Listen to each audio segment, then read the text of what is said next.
Tanong ko sa iyo, yung propeta niyo nabuhay bang muli katulad ni Kristo? Una sa lahat mga brother, wala po kami sariling propeta, okay? Wala po kaming religion, okay? So, ang kaalaman namin ay nanggaling sa iba't ibang kaalaman at pinagsama-sama namin para makita namin yung mas malaking picture or yung bigger picture. So, tinatanong mo kung yung propeta ba namin katulad ni Christ na namatay at nabuhay? Sa totoo lang mga brother, wala po kaming propeta. At pangalawa, hindi po namatay si Kristo ayon sa aming paniniwala, ayon sa aming pagkakaalam, base sa pag-aaral ng iba't ibang scriptures ng iba't ibang religion, including different Gnostic texts at pati Islamic texts, para maintindihan mo na sa tradisyon ng mga Muslim at tradisyon ng mga Gnostic Christians ay hindi po namatay si Kristo. Dahil taliwas po yun sa katotohanan na ang Diyos ay immortal at eternal. Ibig sabihin, kung namatay ang Kristo, ibig sabihin hindi siya Diyos. Dahil ang Diyos hindi po namamatay. Dahil ang Diyos ay immortal. Okay? Kung namatay ang Kristo, ibig sabihin, sumasamba kayo sa tao, sumasamba kayo sa hindi Diyos, yun po yung ibig ninyong sabihin. Hindi namatay si Kristo bagkos siya'y direktang umakyat sa kalangitan, sa heaven. Siya'y nag-ascend. Okay? Yung po yung naratibo na natutunan ko gamit ang iba't ibang scriptures. So, consistent po yung sinasabi nila. Saan nang galing yung doktrina na ipinako sa krus si Kristo at namatay? Galing po yan sa Imperyo Romano. Galing po yan sa Roman Catholic Church. Hindi po yan galing sa istorya ng mga sinoonang mga Kristiyano. Ikaw ba naniniwala ka na ang isang Diyos tulad ni Kristo ay namamatay? Paano kanya ililigtas kung sarili niya hindi niya mailigtas? Paano mo tatawagin na sarili mong Diyos kung ikaw mismo namamatay? Paano mo maililigtas yung kaluluwa ng ibang tao kung ikaw hindi mo mailigtas ang sarili mo? Yun ba ang definisyon ng pagiging Diyos sa inyo?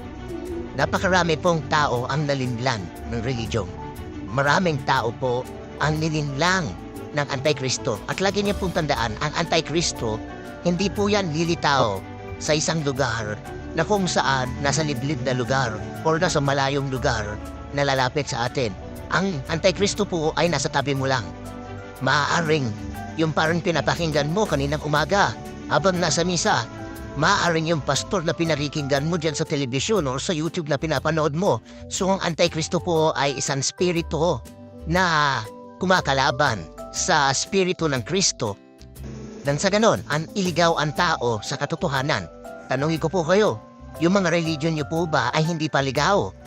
Hindi po ba ang mga pinuno ninyo ay involved na sa lahat ng klase ng gawain ng Antikristo? Andiyan na po ang lahat ng klase ng panlilinlang at panluloko ginawa nila. Hindi po ba? Niloko nila ang mga tao, binanipula nila ang mga tao, ginatasan nila ang mga tao, tinakot nila ang mga tao para magbigay ng maraming tithes and offerings. Nilinlang nila ang mga tao. Pinaniwala nila ang mga tao na sila ay mga tupa din. Yung pala sila yung tinutukoy sa Biblia na mga sheep in wolf clothing. Sila yung mga nagbabait-baitan.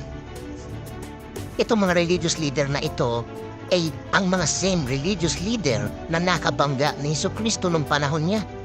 In fact, kinriticize ni Jesucristo ang mga religious leader ng mga panahon na yon dahil sa pag-focus ng mga religious leader ng mga panahon niya sa pagpapalaganap ng ikapo imbis na ituro yung katotohanan espiritual. At yun ang naging dahilan kung bakit nagalit or nagkaroon ng pangbabatiko si Kristo sa mga religious leader o yung mga Pariseo at mga Saduceo. At higit sa lahat, hindi lamang si Jesucristo ang nagsabi na ang mga religious leader ay mga hipokrito. Nandyan din po si Jose Rizal. Maliwanag sa mga isinulat at nilathala ni Jose Rizal sa Noli Me Tangere at El Filibusterismo na ang mga fraile, ang mga pare, ang simbahang Romano ay mga corrupt at involved sa lahat ng gawain na Antikristo at masasama. At parehas ng sinabi ni Jose Rizal at ni Kristo, ganun din ang sinabi ni President Duterte. Kaya kung naalala ninyo, kailan lang ito? Nakabangga ni President Duterte ang simbahang Katoliko at mga pare. At parehas na parehas ang sinabi na ang mga pare ay minolesta siya. Siya mismo minolesta siya nung bata pa siya.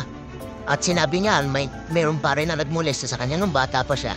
So ang mga pare ay involved sa mga sex scandals, ang mga pastor ay involved sa sex scandals, at lahat sila ay involved sa paninigil, pero panghihingi, pangungulekta, pangi-influensya, okay? Yung iba pa nga namimilit para kumuha ng kayamanan o ng pera mula sa taong bayan.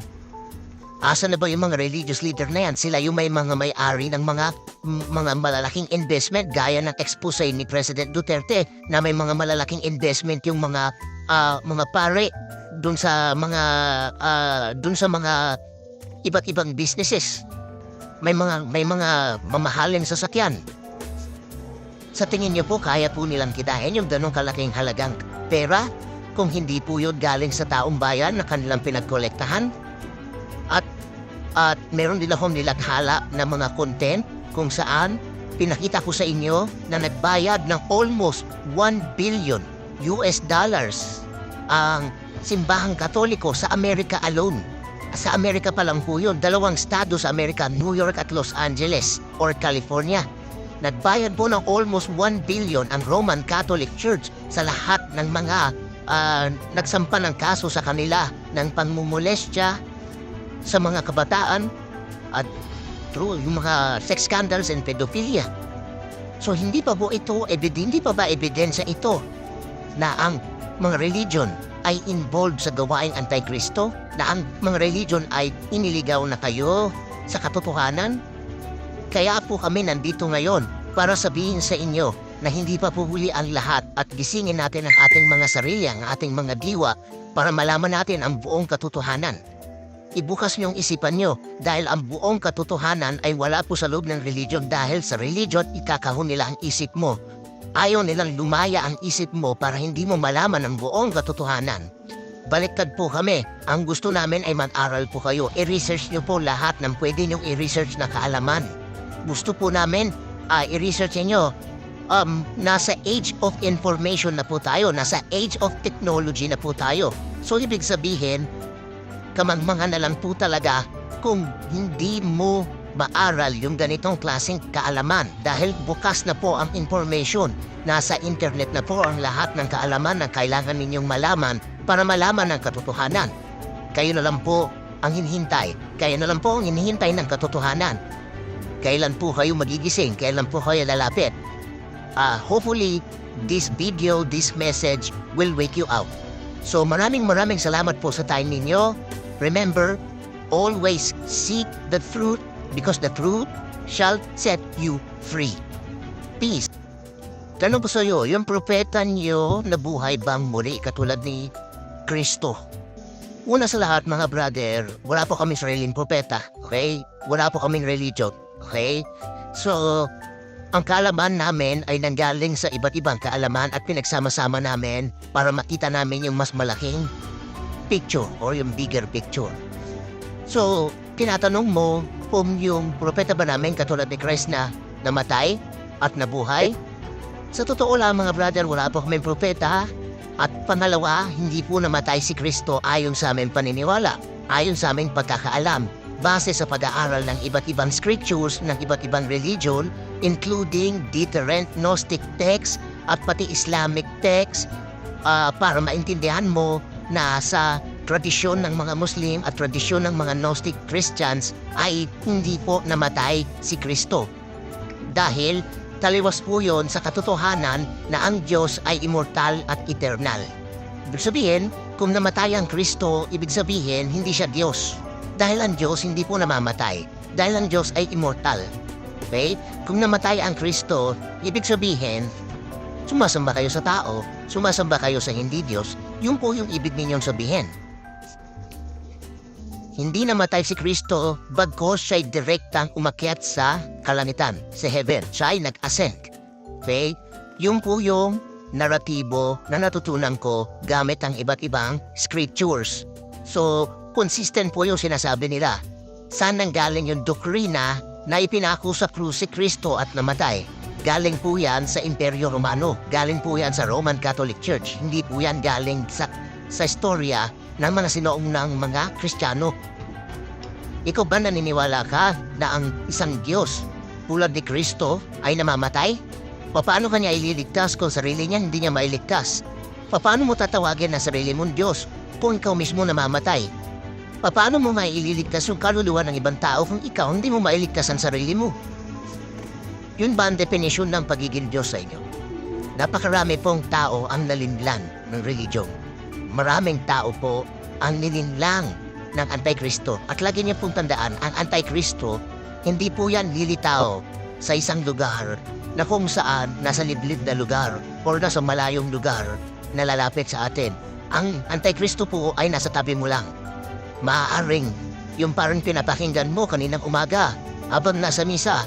Maaaring yung pastor na pinarikinggan mo dyan sa telebisyon o sa YouTube na pinapanood mo. So ang Antikristo po ay isang spirito na kumakalaban sa spirito ng Kristo. Nang sa ganon, ang iligaw ang tao sa katotohanan. Tanungin ko po kayo, yung mga religion niyo po ba ay hindi paligaw? Hindi po ba ang mga pinuno ninyo ay involved na sa lahat ng klase ng gawain ng Antikristo? Andiyan na po ang lahat ng klase ng panlilinlang at panluloko ginawa nila. Hindi po ba? Niloko nila ang mga tao, binanipula nila ang mga tao, ginatasan nila ang mga tao, tinakot nila ang mga tao para magbigay ng maraming tithes and offerings. Nilinlang nila ang mga tao, pinaniwala nila ang mga tao na sila ay mga tupa din. Yung pala sila yung tinutukoy sa Biblia na mga sheep and wolf clothing. Sila yung mga nagbabait-baitan. Itong mga religious leader na ito ay ang mga same religious leader na nakabangga ni Jesucristo nung panahon niya. In fact, kinriticize ni Jesucristo ang mga religious leader nung mga panahon na yon dahil sa pag-focus ng mga religious leader nung mga panahon niya sa pagpapalaganap ng ikapo imbis na ituro yung katotohanan espiritual. At yun ang naging dahilan kung bakit nagalit or nagkaroon ng pangbabatiko si Kristo sa mga religious leader o yung mga Pariseo at mga Saduceo. At higit sa lahat, hindi lamang si Jesucristo ang nagsabi na ang mga religious leader ay mga hipokrito. Nandyan din po si Jose Rizal. Maliwanag sa mga isinulat at nilathala ni Jose Rizal sa Noli Me Tangere at El Filibusterismo na ang mga fraile, ang mga pare, ang simbahang Romano ay mga corrupt at involved sa lahat ng gawain na Antikristo at masasama. At parehas ng sinabi ni Jose Rizal at ni Kristo, ganun din ang sinabi ni President Duterte. Kaya kung naalala ninyo, kailan lang ito, nakabangga ni President Duterte ang simbahang Katoliko at mga pare. At parehas na parehas ang sinabi na ang mga pare ay minolesta siya. Siya mismo minolesta siya nung bata pa siya. At sinabi niya, mayroong pare na nagmolesta sa kanya nung bata pa siya. So ang mga pare ay involved sa mga sex scandals, ang mga pastor ay involved sa sex scandals, at lahat sila ay involved sa paninigil pero panghihingi, pangungulekta, pangi-influensya, okay? Yung iba pa nga namimilit para kumuha ng kayamanan o ng pera mula sa taong bayan. Asa na ba yung mga religious leader na yan? Sila yung may mga may-ari ng mga malalaking investment gaya ng expose ni President Duterte na may mga malalaking investment yung mga pare dun sa mga iba't ibang businesses. May mga mamahaling sasakyan. Sa tingin niyo po, kaya po nilang kitain yung ganong kalaking halagang pera kung hindi po yun galing sa taong bayan na kanilang pinagkolektahan? At meron din akong nilaghala na mga content kung saan pinakita ko sa inyo na nagbayad ng almost 1 billion US dollars ang simbahang Katoliko sa Amerika alone. Sa Amerika pa lang po yun, 2 estado sa Amerika, New York at Los Angeles or California. Nagbayad po ng almost 1 billion ang Roman Catholic Church sa lahat ng mga nagsampa ng kaso sa kanila ng pangmumolestya sa mga kabataan at true yung mga sex scandals and pedophilia. So hindi pa ba ebidensya ito na ang mga religion ay involved sa gawaing Antikristo, na ang mga religion ay iniligaw na kayo sa katotohanan? Kaya po kami nandito ngayon para sabihin sa inyo na hindi pa po huli ang lahat at gisingin natin ang ating mga sarili, ang ating mga diwa para malaman natin ang buong katotohanan. Ibukas niyong isipan niyo dahil ang buong katotohanan ay wala po sa loob ng religion dahil sa religion ikakahon nila ang isip mo. Ayaw nilang lumaya ang isip mo para hindi mo malaman ang buong katotohanan. Baliktad po kami. Ang gusto namin ay mag-aral po kayo. I-research niyo po lahat ng pwede niyong i-research na kaalaman. Gusto po namin i-research niyo. Nasa age of information na po tayo. Nasa age of technology na po tayo. So ibig sabihin, kamangmangan na lang po talaga kung hindi mo maaral yung ganitong klaseng kaalaman dahil bukas na po ang information. Nasa internet na po ang lahat ng kaalaman na kailangan ninyong malaman para malaman ang katotohanan. Kayo na lang po ang hinihintay. Kayo na lang po ang hinihintay ng katotohanan. Kailan po kayo magigising? Kailan po kayo lalapit? Hopefully, this video, this message will wake you out. So maraming salamat po sa time ninyo. Remember, always seek the truth because the truth shall set you free. Peace. Tanong po sa iyo, yung propeta niyo nabuhay bang muli katulad ni Kristo? Una sa lahat mga brother, wala po kaming sariling propeta, okay? Wala po kaming religion, okay? So, ang kaalaman namin ay nanggaling sa iba't ibang kaalaman at pinagsama-sama namin para makita namin yung mas malaking picture or yung bigger picture. So, tinatanong mo kung yung propeta ba namin katulad ni Christ na namatay at nabuhay? Sa totoo lang mga brother, wala po kaming propeta. At pangalawa, hindi po namatay si Kristo ayon sa aming paniniwala, ayon sa aming pagkakaalam, base sa pag-aaral ng iba't ibang scriptures ng iba't ibang religion, including different Gnostic texts at pati Islamic texts, para maintindihan mo na sa tradisyon ng mga Muslim at tradisyon ng mga Gnostic Christians ay hindi po namatay si Kristo. Dahil taliwas po yon sa katotohanan na ang Diyos ay immortal at eternal. Ibig sabihin, kung namatay ang Kristo, ibig sabihin hindi siya Diyos. Dahil ang Diyos hindi po namamatay. Dahil ang Diyos ay immortal. Okay? Kung namatay ang Kristo, ibig sabihin, sumasamba kayo sa tao, sumasamba kayo sa hindi Diyos, yun po yung ibig ninyong sabihin. Hindi namatay si Kristo bagkos siya'y direktang umakyat sa kalangitan, sa heaven. Siya'y nag-ascend. Okay? Yung po yung naratibo na natutunan ko gamit ang iba't ibang scriptures. So, consistent po yung sinasabi nila. Saan nanggaling yung doktrina na ipinako sa krus si Kristo at namatay? Galing po yan sa Imperyo Romano. Galing po yan sa Roman Catholic Church. Hindi po yan galing sa istorya ng mga sinoong mga Kristiyano. Ikaw ba naniniwala ka na ang isang Diyos tulad ni Kristo ay namamatay? Paano kanya ililigtas kung sarili niya hindi niya mailigtas? Paano mo tatawagin na sarili mong Diyos kung ikaw mismo namamatay? Paano mo maililigtas yung kaluluwa ng ibang tao kung ikaw hindi mo mailigtas ang sarili mo? Yun ba ang definisyon ng pagiging Diyos sa inyo? Napakarami pong tao ang nalinlang ng religion. Maraming tao po ang nilinlang ng Antikristo. At lagi niyo pong tandaan, ang Antikristo, hindi po yan lilitaw sa isang lugar na kung saan nasa liblib na lugar o nasa malayong lugar na lalapit sa atin. Ang Antikristo po ay nasa tabi mo lang. Maaaring yung parang pinapakinggan mo kaninang umaga habang nasa misa. Maaaring yung pastor na pinarikinggan mo dyan sa telebisyon o sa YouTube na pinapanood mo. So ang Antikristo po ay isang spirito na kumakalaban sa spirito ng Kristo. Dan sa ganon, ang iligaw ang tao sa katotohanan. Tanungin ko po kayo, yung mga religion niyo po ba ay hindi paligaw? Hindi po ba ang mga pinuno ninyo ay involved na sa lahat ng klase ng gawain ng Antikristo? Andiyan na po ang lahat ng klase ng panlilinlang at panluloko ginawa nila. Hindi po ba? Niloko nila ang mga tao, minanipula nila ang mga tao, ginatasan nila ang mga tao, tinakot nila ang mga tao para magbigay ng maraming tithes and offerings. Nilinlang nila ang mga tao. Pinaniwala nila ang mga tao na sila ay mga tupa din. Yung pala sila yung tinutukoy sa Biblia na mga sheep and wolf clothing. Sila yung mga nagbabait-baitan. Itong mga religious leader na ito ay ang mga same religious leader na nakabangga ni Jesucristo nung panahon niya. In fact, kinriticize ni Jesucristo ang mga religious leader ng mga panahon na yon dahil sa pag-focus ng mga religious leader ng mga panahon niya sa pagpapalaganap ng ikapo imbis na ituro yung katotohanan espiritual. At yun ang naging dahilan kung bakit nagalit or nagkaroon ng pangbabatiko si Kristo sa mga religious leader o yung mga Pariseo at mga Saduceo. At higit sa lahat, hindi lamang si Jesucristo ang nagsabi na ang mga religious leader ay mga hipokrito. Nandyan din po si Jose Rizal.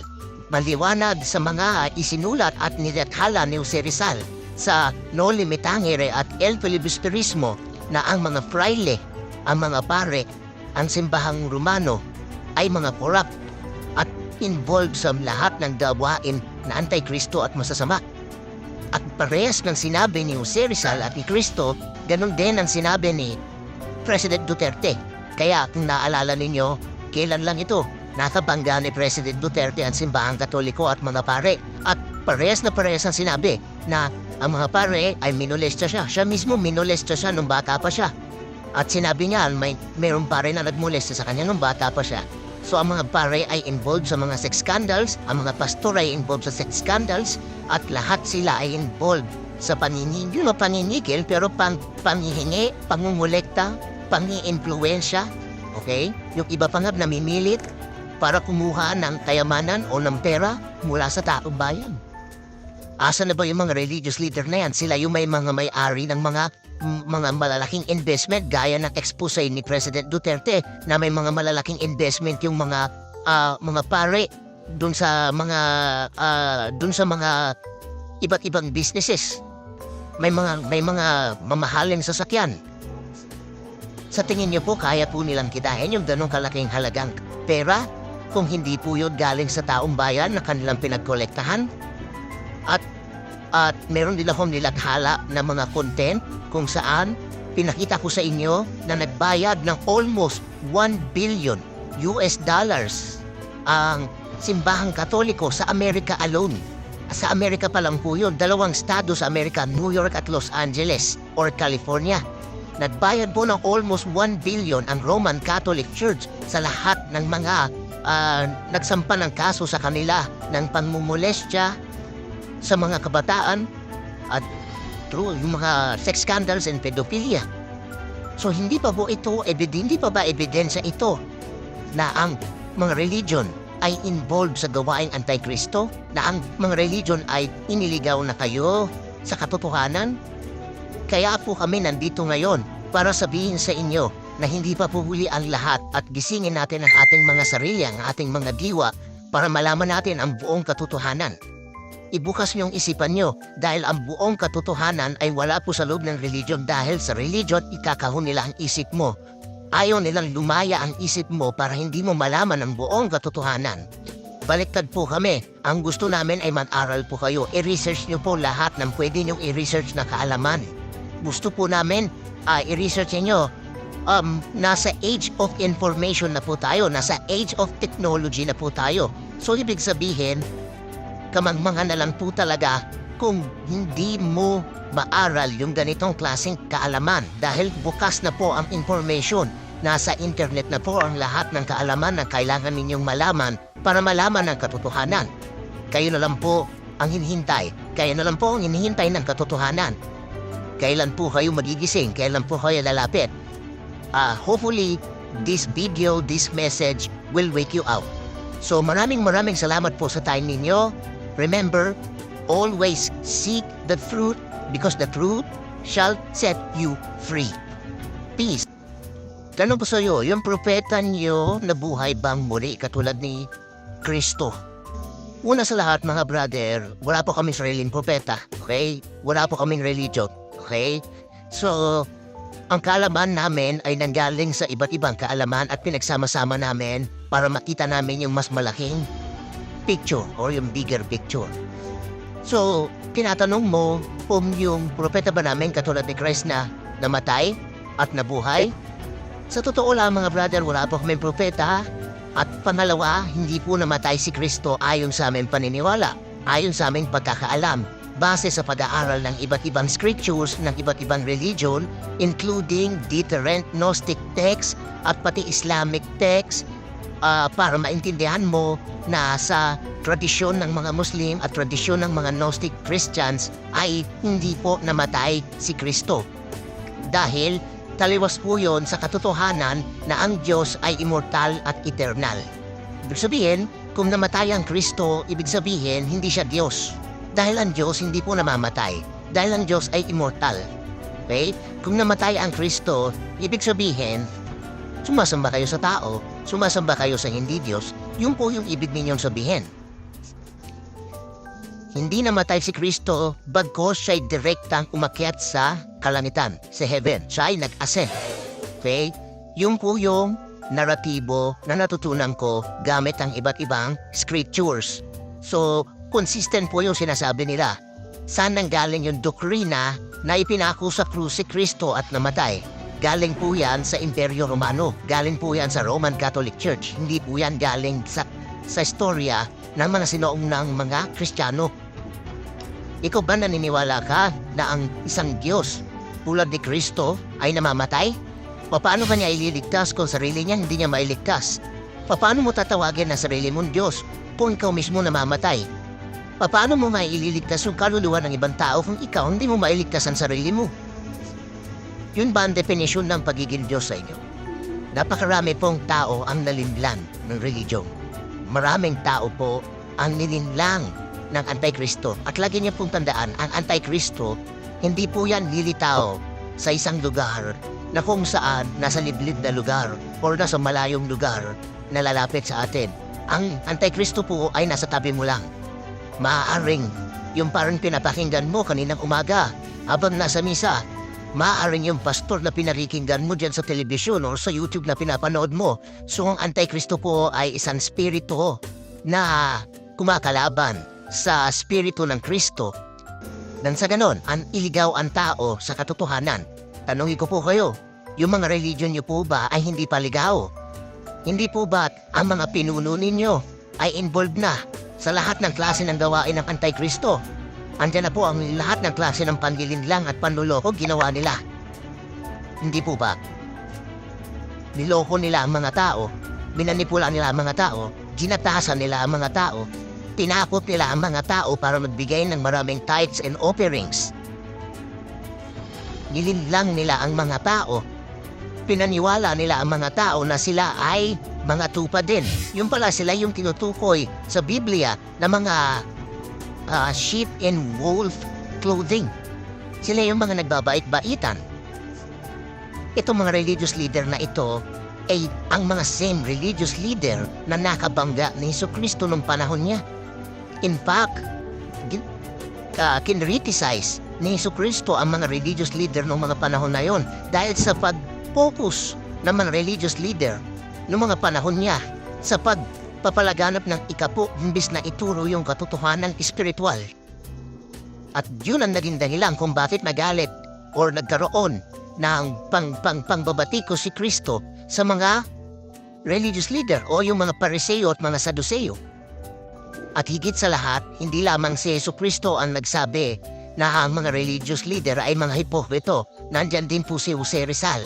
Maliwanag sa mga isinulat at nilathala ni Jose Rizal sa No Limitangere at El Filibusterismo na ang mga fraile, ang mga pare, ang simbahang Romano ay mga corrupt at involved sa lahat ng gawain na Antikristo at masasama.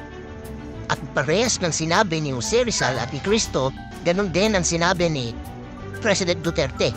Kaya kung naalala ninyo, kailan lang ito, nakabangga ni President Duterte ang simbahang Katoliko at mga pare. At parehas ang sinabi na ang mga pare ay minolesta siya. Siya mismo minolesta siya nung bata pa siya. At sinabi niya, mayroong pare na nagmolesta sa kanya nung bata pa siya.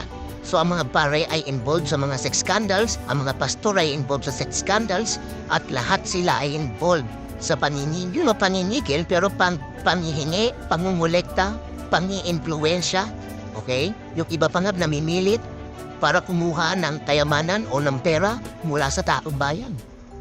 Asa na ba yung mga religious leader na yan? Sila yung may mga may-ari ng mga malalaking investment gaya ng expose ni President Duterte na may mga malalaking investment yung mga pare dun sa mga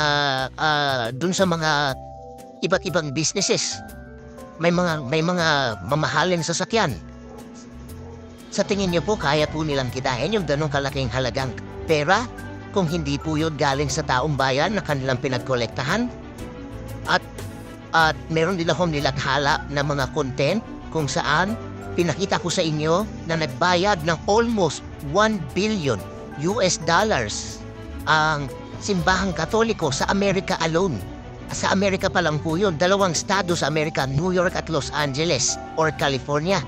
Nagbayad po ng almost $1 billion ang Roman Catholic Church sa lahat ng mga nagsampa ng kaso sa kanila ng pangmumolestya sa mga kabataan at true, yung mga sex scandals and pedophilia. So hindi pa ba ebidensya ito na ang mga religion ay involved sa gawaing antikristo? Na ang mga religion ay iniligaw na kayo sa katotohanan? Kaya po kami nandito ngayon para sabihin sa inyo na hindi pa po huli ang lahat at gisingin natin ang ating mga sarili, ang ating mga diwa para malaman natin ang buong katotohanan. Ibukas niyong isipan niyo dahil ang buong katotohanan ay wala po sa loob ng religion dahil sa religion ikakahon nila ang isip mo. Ayaw nilang lumaya ang isip mo para hindi mo malaman ang buong katotohanan. Baliktad po kami. Ang gusto namin ay mag-aral po kayo. I-research niyo po lahat ng pwede niyong i-research na kaalaman. Gusto po namin i-research niyo. Nasa age of information na po tayo. Nasa age of technology na po tayo.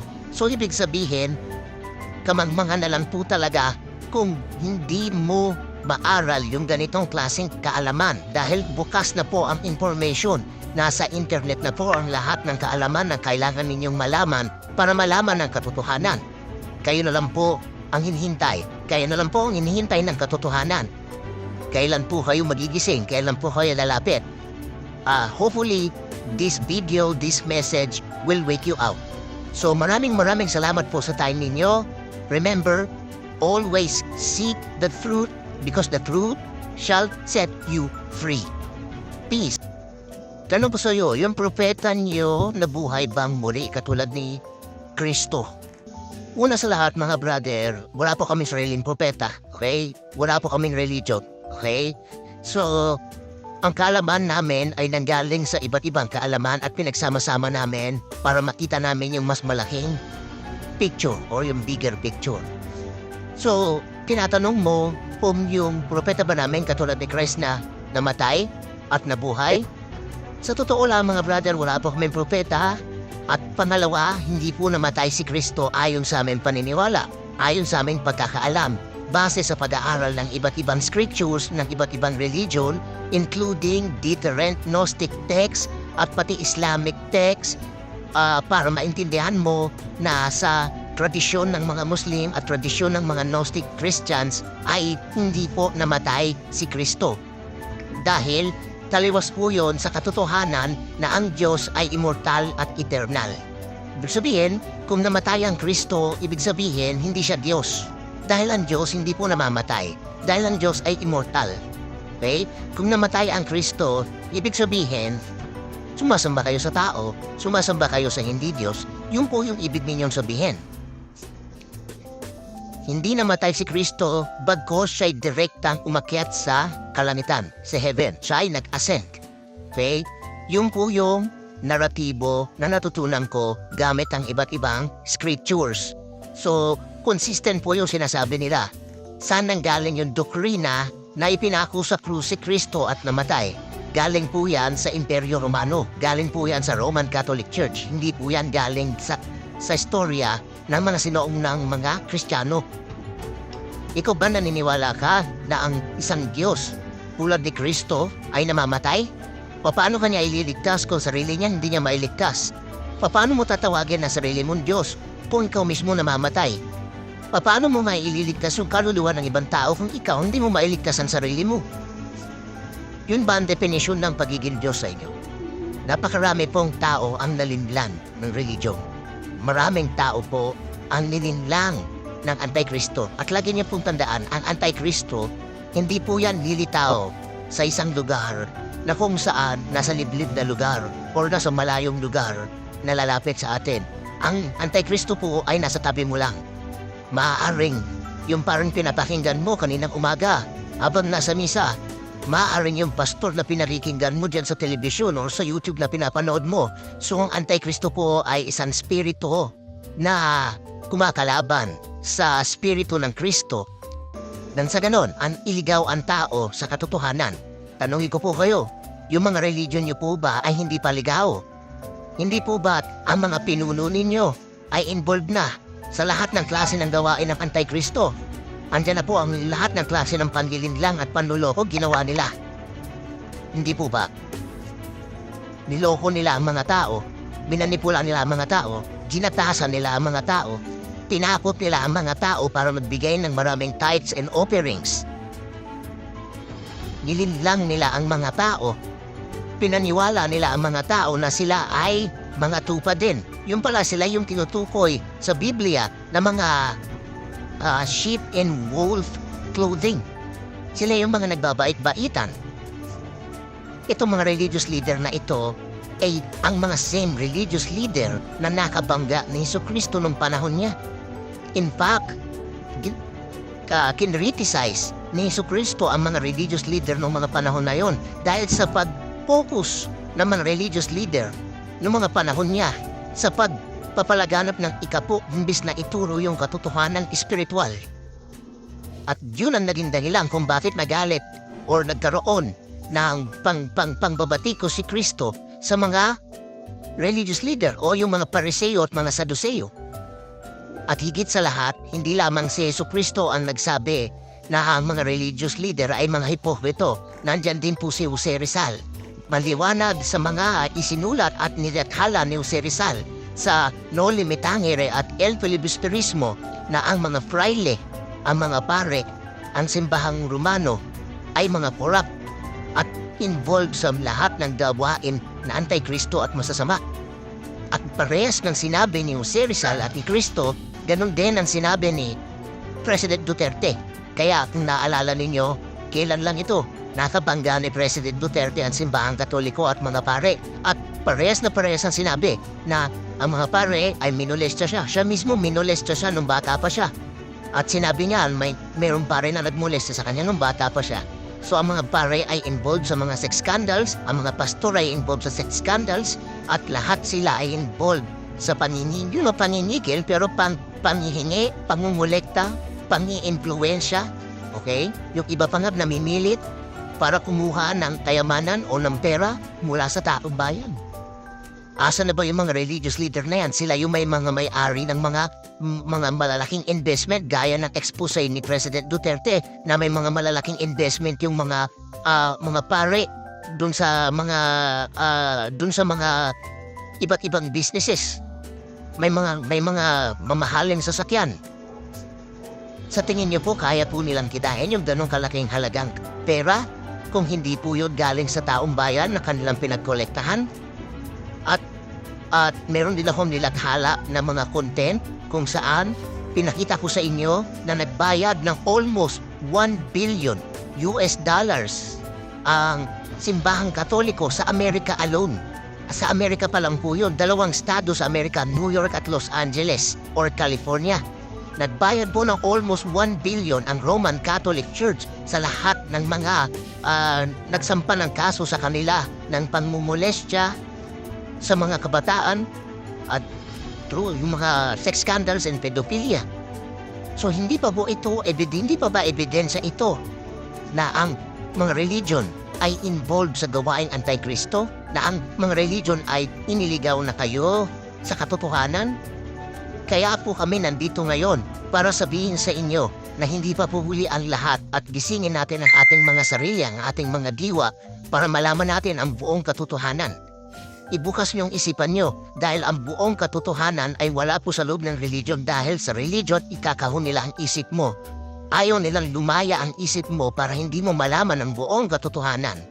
baliktad po kami. Ang gusto namin ay mag-aral po kayo. I-research nyo po lahat ng pwede nyong i-research na kaalaman. Gusto po namin i-research nyo. Nasa age of information na po tayo. Nasa age of technology na po tayo. So ibig sabihin, kamangmangan na lang po talaga kung hindi mo maaral yung ganitong klaseng kaalaman. Dahil bukas na po ang information. Nasa internet na po ang lahat ng kaalaman na kailangan ninyong malaman para malaman ang katotohanan. Kayo na lang po ang hinihintay. Kayo na lang po ang hinihintay ng katotohanan. Kailan po kayo magigising? Kailan po kayo lalapit? Hopefully, this video, this message will wake you up. So maraming salamat po sa time ninyo. Remember, always seek the truth because the truth shall set you free. Peace. Tanong po sa iyo, yung propeta niyo nabuhay bang muli katulad ni Kristo? Una sa lahat mga brother, wala po kaming sariling propeta, okay? Wala po kaming religion, okay?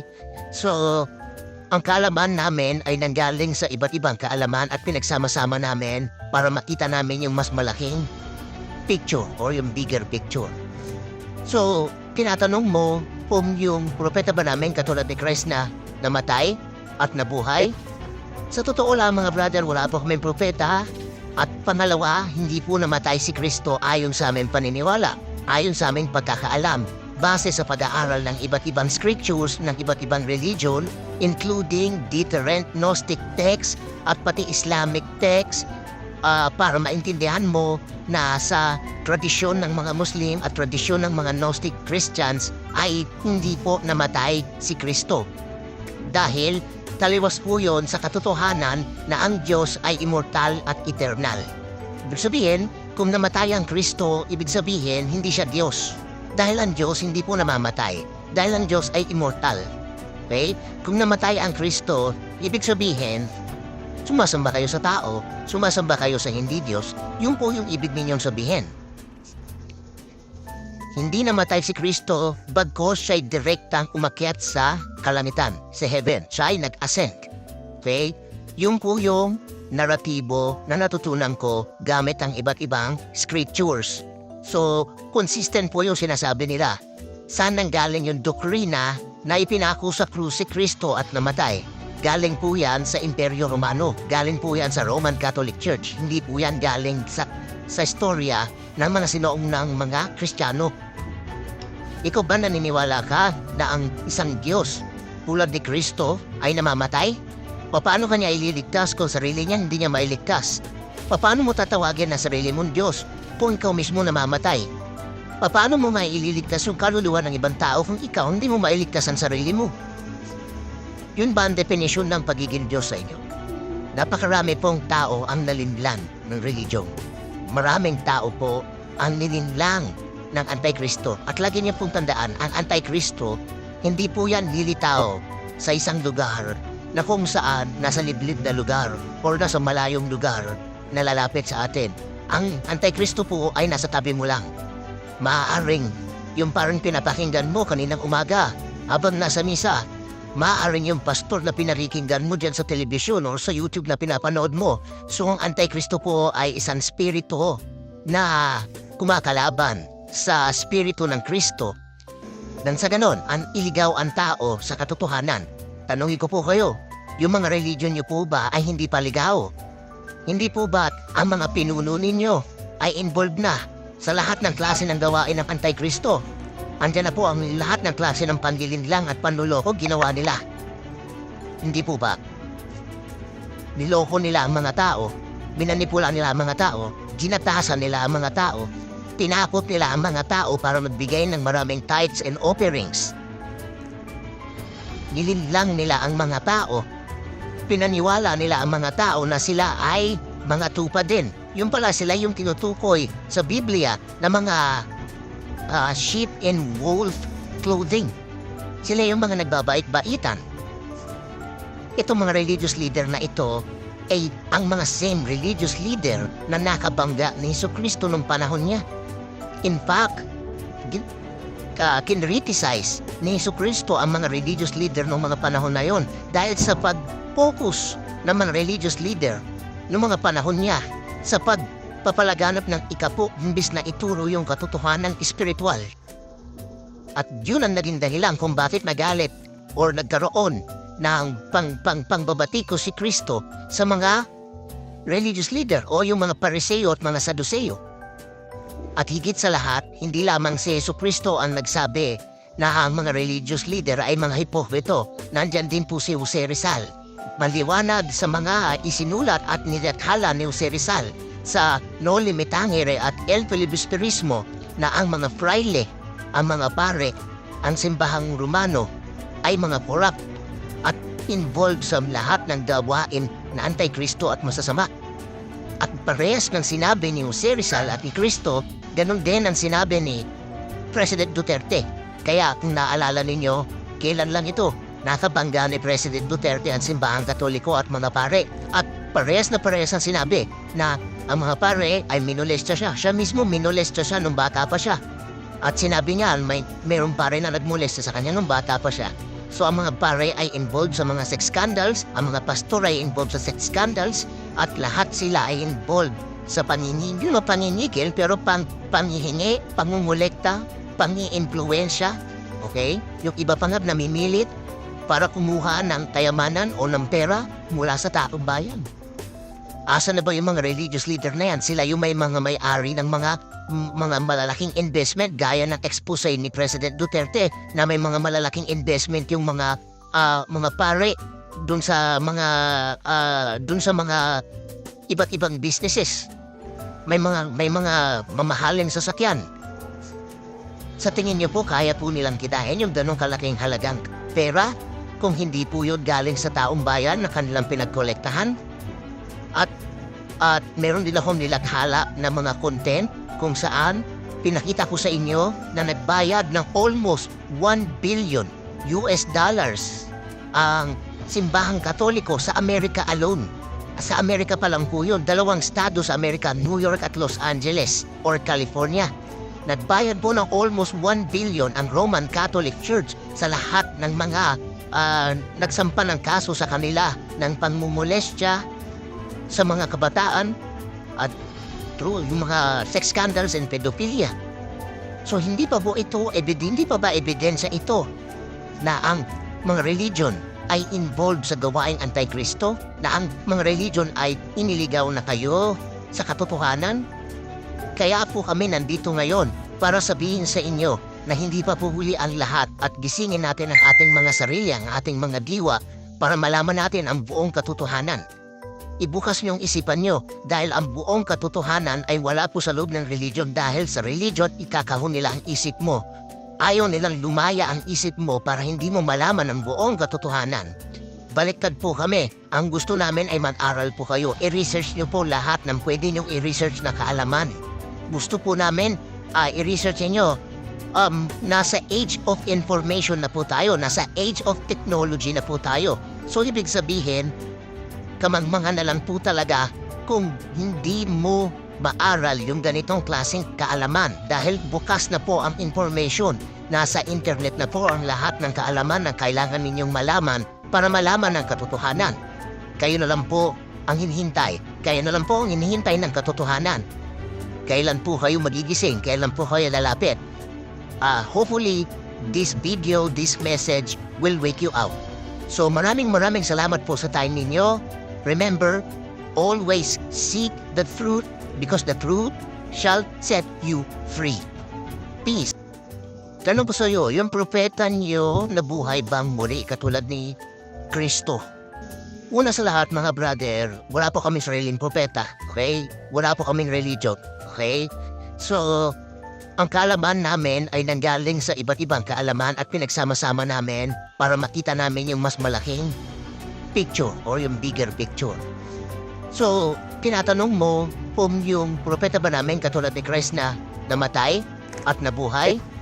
Sa totoo lang mga brother, wala po kaming propeta.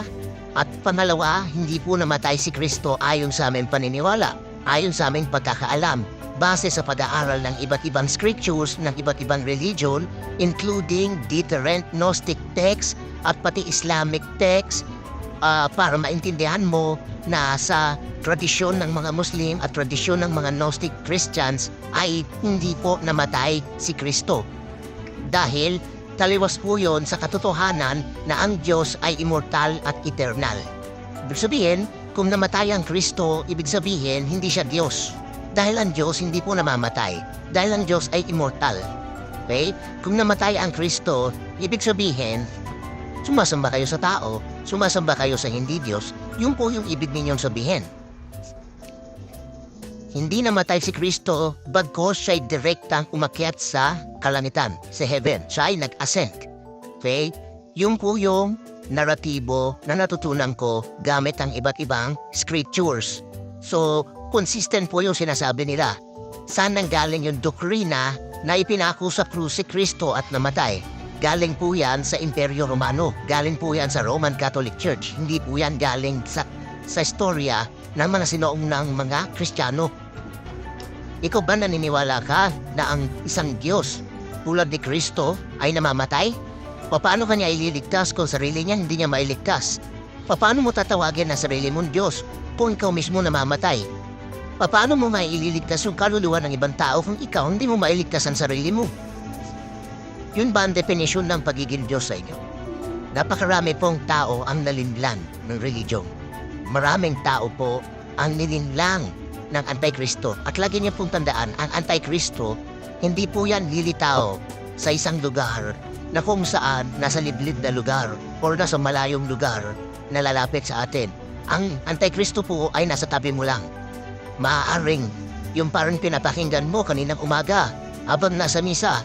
Maaaring yung pastor na pinakikinggan mo dyan sa telebisyon o sa YouTube na pinapanood mo. So ang Antikristo po ay isang spirito na kumakalaban sa spirito ng Kristo.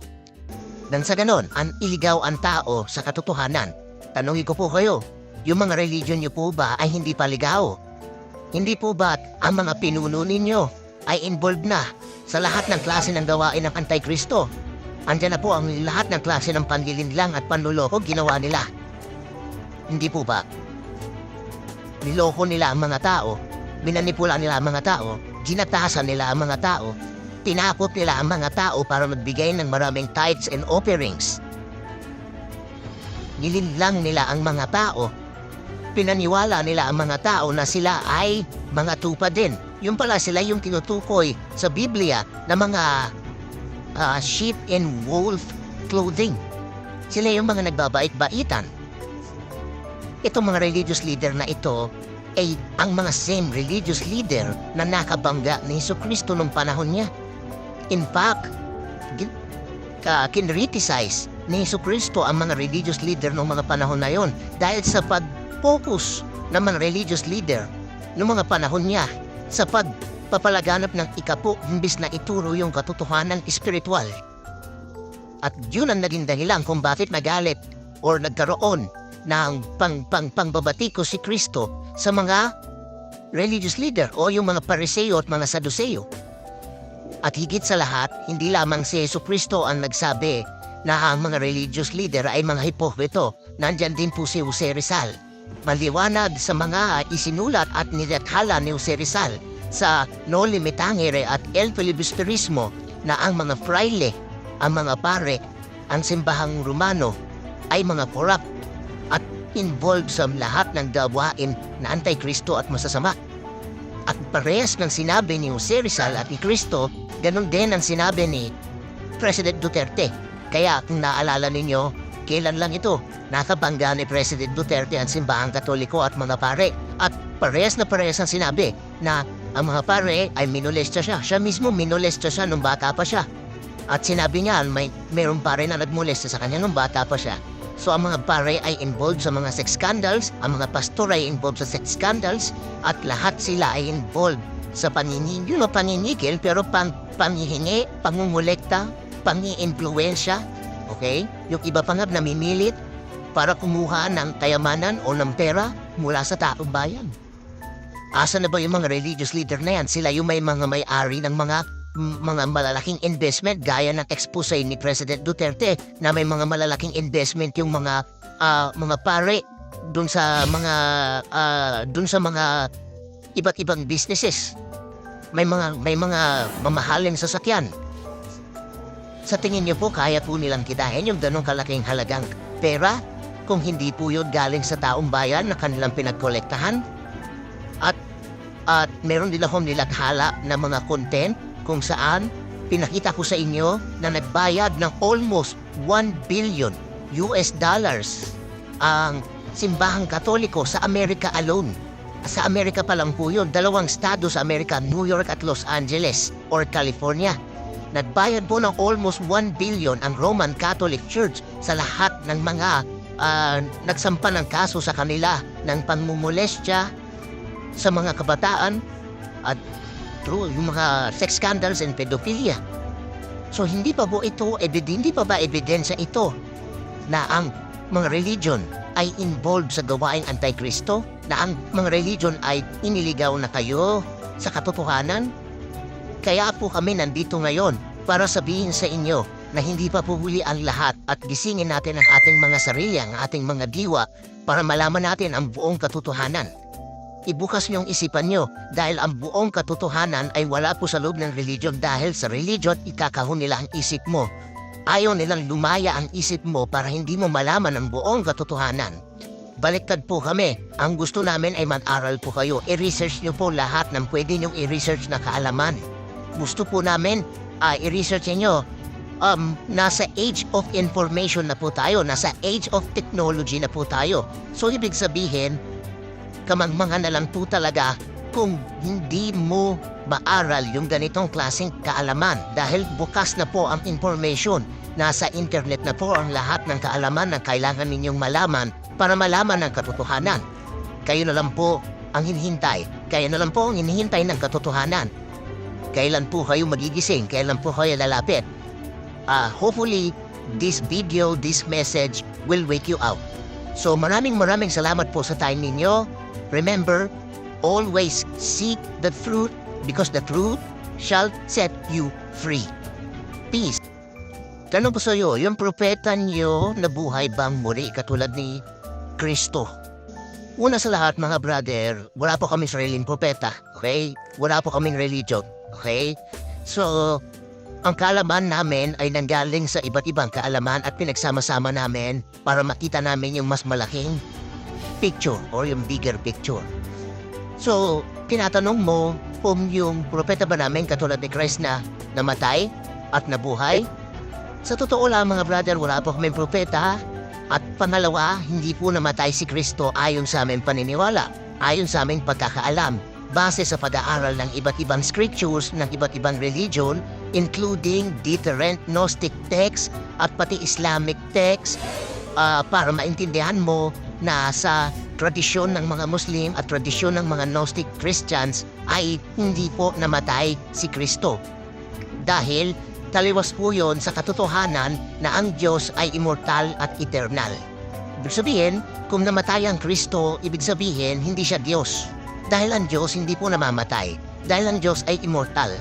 Okay? Kung namatay ang Kristo, ibig sabihin, sumasamba kayo sa tao, sumasamba kayo sa hindi Diyos, yun po yung ibig ninyong sabihin. Hindi namatay si Kristo, bagkos siya'y direktang umakyat sa kalangitan, sa heaven. Siya'y nag-ascend. Okay? Yung po yung naratibo na natutunan ko gamit ang iba't ibang scriptures. So, consistent po yung sinasabi nila. Saan nanggaling yung doktrina na ipinako sa krus si Kristo at namatay? Galing po yan sa Imperyo Romano. Galing po yan sa Roman Catholic Church. Hindi po yan galing sa istorya ng mga sinoong mga Kristiyano. Ikaw ba naniniwala ka na ang isang Diyos tulad ni Kristo ay namamatay? Paano kanya ililigtas kung sarili niya hindi niya mailigtas? Paano mo tatawagin na sarili mong Diyos kung ikaw mismo namamatay? Paano mo nga ililigtas yung kaluluwa ng ibang tao kung ikaw hindi mo mailigtas ang sarili mo? Yun ba ang definisyon ng pagiging Diyos sa inyo? Napakarami pong tao ang nalinlang ng religion. Maraming tao po ang nilinlang ng Antikristo. At lagi niyo pong tandaan, ang Antikristo, hindi po yan lilitaw sa isang lugar na kung saan nasa liblib na lugar o nasa malayong lugar na lalapit sa atin. Ang Antikristo po ay nasa tabi mo lang. Maaaring Yung parang pinapakinggan mo kaninang umaga habang nasa misa. Maaaring yung pastor na pinarikinggan mo dyan sa telebisyon o sa YouTube na pinapanood mo. So ang Antikristo po ay isang spirito na kumakalaban sa spirito ng Kristo. Nang sa ganon, ang iligaw ang tao sa katotohanan. Tanungin ko po kayo, yung mga religion niyo po ba ay hindi paligaw? Hindi po ba't ang mga pinuno ninyo ay involved na